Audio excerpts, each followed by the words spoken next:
BMW i8 is, according to Munich, the sports car of the future. It's a hybrid petrol-electric 2+2 capable of 0 to 60 in 4.4 seconds and is limited to 155 miles per hour. It's made from carbon fibre and aluminium and it sips fuel like a nun sips vodka. It makes a Porsche 991 look about as modern as a flint axe. The tech behind the i8 is plain fascinating. It's a clean sheet reappraisal of how to make something low, fast and efficient. The passenger safety cell is a single carbon structure and it sits on an aluminium backbone chassis. Out back is a tiny 1.5 litre 3-cylinder motor from the Mini, but turbocharged to insanity to give 231 horsepower and 236 foot-pounds of torque. Coupled to it is a small generator motor for starting and ancillaries, which can also boost torque in sport mode. Up front there's a larger electric motor giving 131 horsepower and 184 pounds-foot. All in, that's 362 horsepower and a lot of torque. The i8 weighs 1,485 kilograms and on the EU combined cycle can return, wait for it, 135 miles per gallon, emitting just 49 grams per kilometre. The bodywork is as impressive as the gizzards, all scoops and crazy shapes determined by the wind tunnel for a CD of just 0.26. Don't take my word for it though, but I think it looks absolutely stunning. The cabin is conventional BMW meets Buck Rogers with two massive screens and all manner of fancy readouts. The rear seat's a weenie and the boot is even smaller. As standard, the car comes with tiny 195 front tyres and 215 rear sections. The test car has the optional 215 fronts and 245 rears. So the i8 is fantastically clever, but is it any good to drive? So we've seen how all the technology works, but now we have to see how it behaves in practice, because the thing I find with these ultra complicated hybrid vehicles is that you could tell me that there are 4 squirrels and 8 pots of yogurt by the front axle and a large buffalo at the back, but the proof's in the way it drives, and increasingly the proof's in how the clever engineers have calibrated all of this to work together so that it feels like a normal organic motor vehicle. The i8 is quite surprising. I haven't driven anything quite like it on the public highway. First impressions, okay, we're on some open canyon roads now. I thought we'd do it this way around. We could have started cruising around in town, but really we want to put it in sport mode and see what a 360 horsepower genuine electric hybrid is like to drive. The answer is surprisingly fast. We were doing all the chasing with the WRX a minute ago, and out of the slower turns, the i8 leaves it for dead because it has torque fill like all of these hybrids. So I pull out of a turn now, in third gear, put my foot down, I get that instant surge of torque.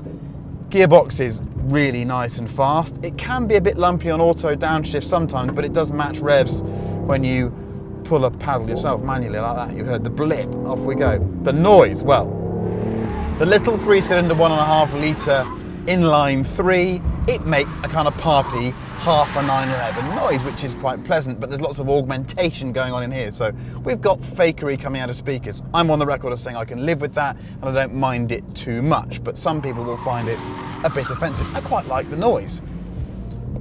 One thing I find strange about the i8 is that I try to sort of categorise cars by their sound signature. I get in them, and if it sounds a bit BMW M-like, inline 6 and raspy, that's a BMW M car. If it sounds a bit 911-like, it's a bit like a 911. Well, you get into the i8 and it sounds like a bit of a 911. The noise is behind you and it's discernibly sort of 3-cylinder, 6-cylinder-ish. It feels and sounds like a 911.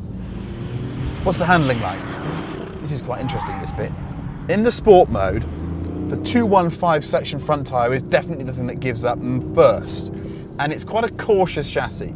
It doesn't want you pulling massive great slides. Obviously, I've tried on your behalf and it really doesn't want to do it on the road.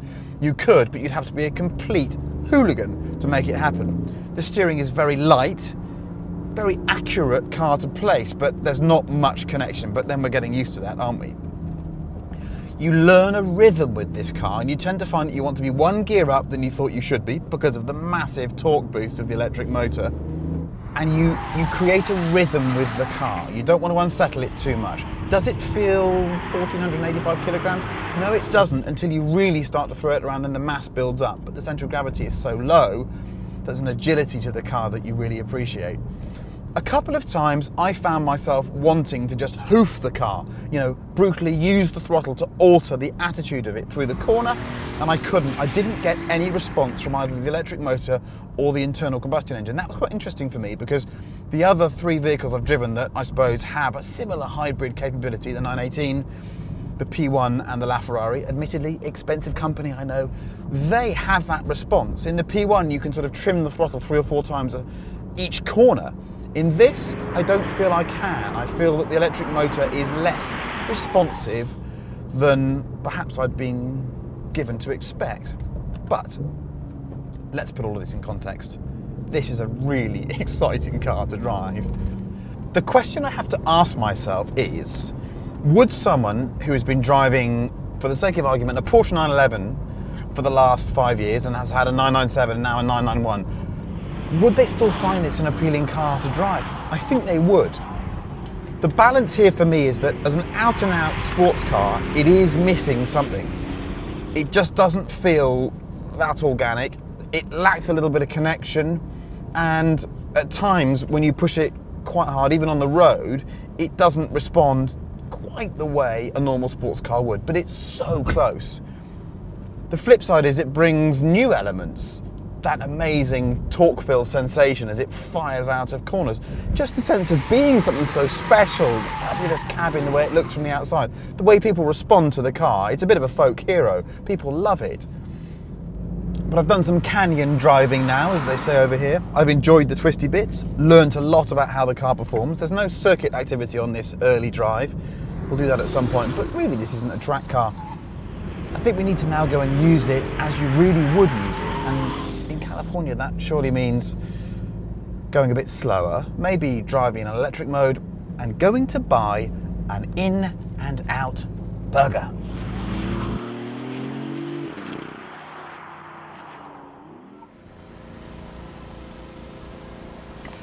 I'll spare you the pain of watching me eat a double animal style, I think it was, wasn't it? I think it was double animal style. What a burger. Anyhow, a great opportunity now to drive the car back in electric mode and try and understand what it's like when it's silent. I think part of the thrill of the i8 is the silence. The fact that it looks so futuristic. That's the fan coming on, really helpfully, as I say, silence.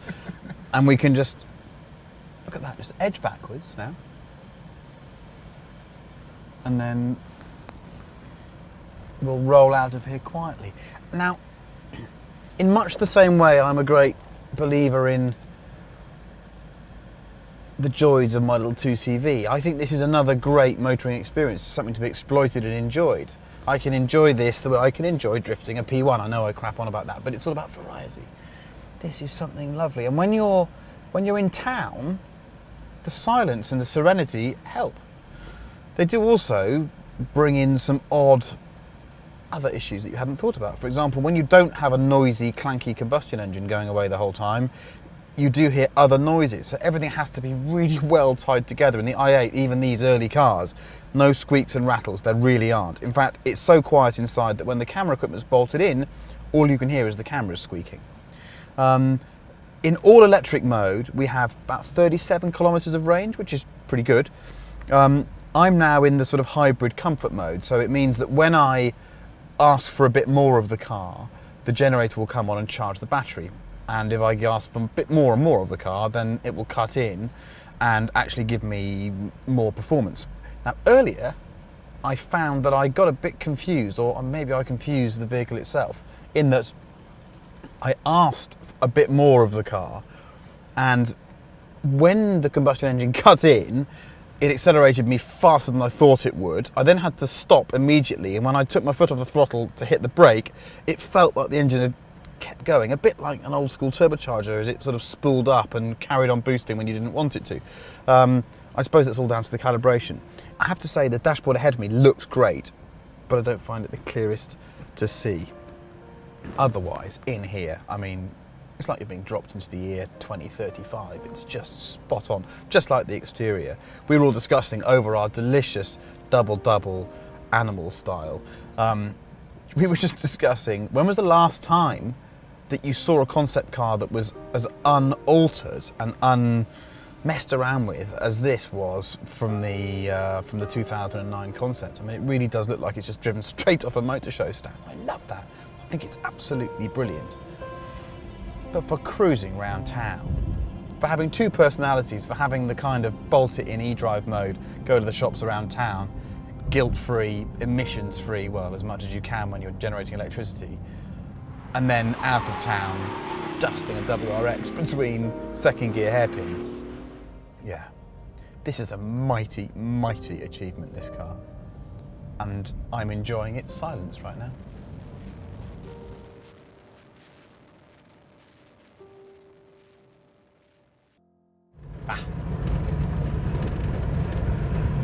How can you not enjoy this?